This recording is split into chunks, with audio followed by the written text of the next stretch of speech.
I mean, I was amazed because I'm going, we don't have that many people in church on a Sunday. This whole business of mental health was such a hidden issue, and people didn't want to talk about it, and they thought they were all alone.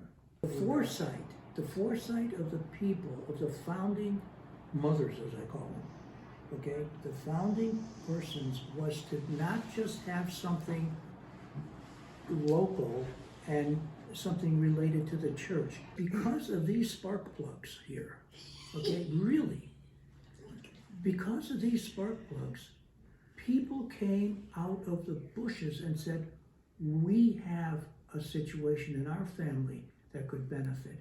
I noticed that in my experience as a hospital chaplain in Houston, as well as my student residency training, clinical residency training in Chicago, that there was, when it came to mental health care, there was an integration of not only care for the patient, but care for the family and friends of those patients.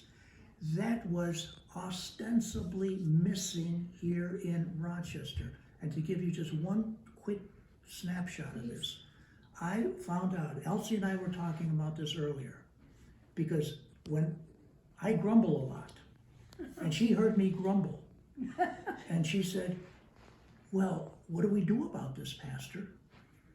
This is the kind of woman that when she gets an idea, you step aside and you just go, okay, let's run with this ball. So it was right.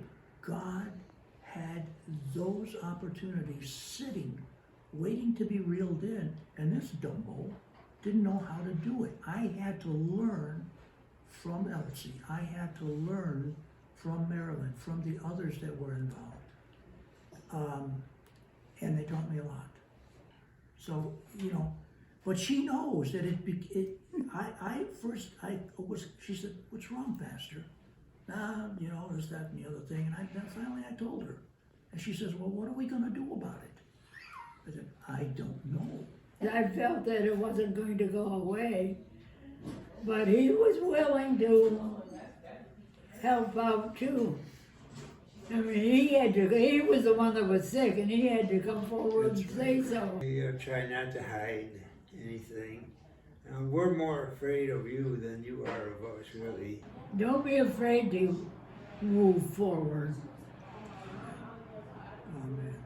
It was in the kitchen at the house where they got together, and I'd be watching TV or something. And from what I know about it, I guess they got someone to say they could make some flyers, and they passed them out to, I guess, the therapist, and they would put them on like the counter. They were free for the taking, and that's how it got. It became, it was like a pure family thing, and then there was a doctor would come in and discuss like what is going on with like research. There was a physician, and I think the name and the contact came from Marilyn Smith. There was a doctor who was very much in agreement with us about the need. That there needs to be the healing need for all of this comes from the entirety of the family relationship, not just the treatment of a patient with chemicals, therapies, etc. Well, we had a room full the first night. You bet, I remember that. The very first night. The first night that I approached others, I had a room, and I mean a room. It was a good-sized room. It was the gymnasium at church. It was loaded. It was loaded. Mm-hmm. It was I mean, I was amazed because I'm going, we don't have that many people in church on a Sunday.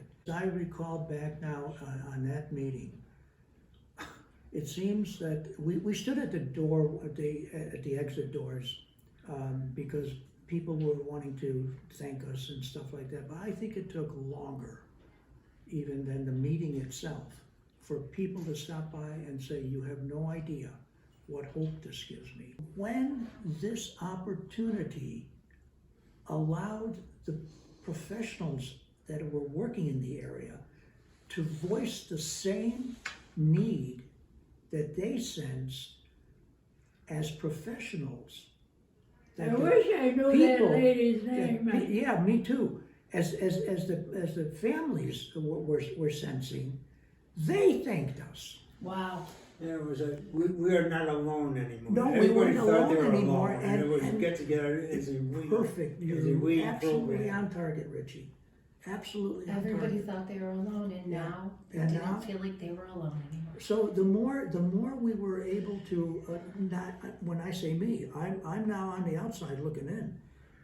When this group was able to get a professional, whether it was a therapist, whether it was a nurse or whatever, that drew more people in because now we were thankful to them, not angry at them. Mhm. You know, it's just amazing how that turned around. What was the reaction you got when you talked to people years ago? Surprised. Their eyes opened wide. That you were even bringing it up? Right. That you were even acknowledging it? They were surprised? I think so. But you weren't ashamed. You knew nothing was going to get better unless you. Well, nothing gets better unless you do something about it. See, there it is again. There it is. Nothing gets better unless you do something about it. I felt that it wasn't going to go away. Don't be afraid to move forward.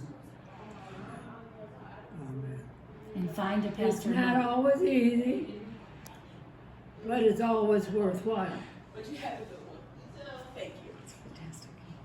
Absolutely fantastic. And that's from almost 103-year-old young lady.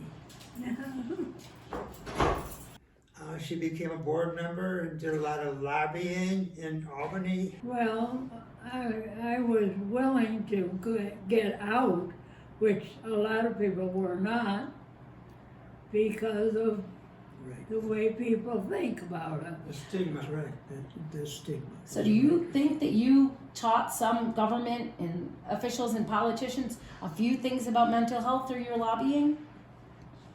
I think, well, they listened at least. We got the passed bills. Pass bills.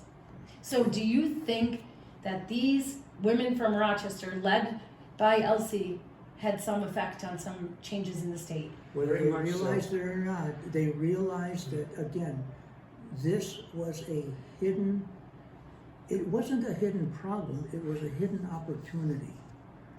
And there's a big difference. And when people begin to sense an opportunity, now instead of anger and bad feelings about things, they get inspired. And that's what went on. This was a movement that was inspired. It moved because it was not just a hidden problem. It was a hidden opportunity for healing. What these ladies did by listening to a grumpy young pastor at the time, I only got worse in my old age, now at 75, was to see that from a perspective of the relationship, family and friends, how simple and yet how complex. But they didn't let the complexity stop them, period. When I see, even today, I see somebody that's having a bit of a problem, it hurts me.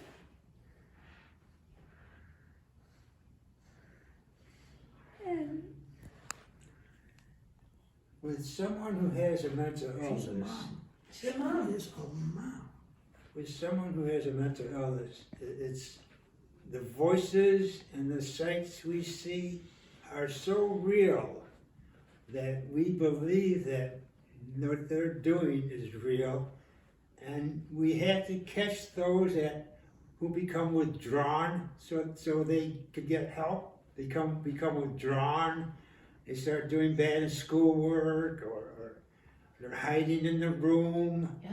and they're not communicating with anybody. That's a sign of mental illness. Right. And you gotta nip it right there, get them to a hospital, get them on medication. Hopefully they'll get help and stay on medication that for some reason does help get rid of voices and sights as best as it can. Because when you're in that psychosis, it's just so real. You believe what is going on, and you're listening to terrible stuff and seeing terrible things.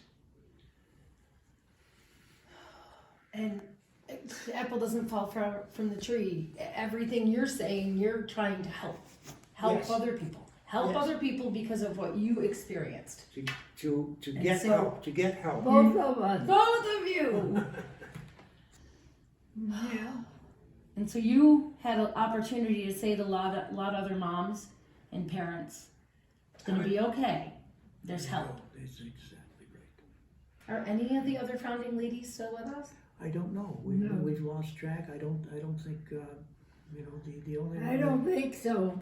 I would say they came quite quickly. The first real night we were together, we had a room full, didn't we? They go to a larger venue. People were saying that this large group is helpful in terms of encouragement. Right. But if we're going to really dig down deep, we're going to need to split off into smaller groups.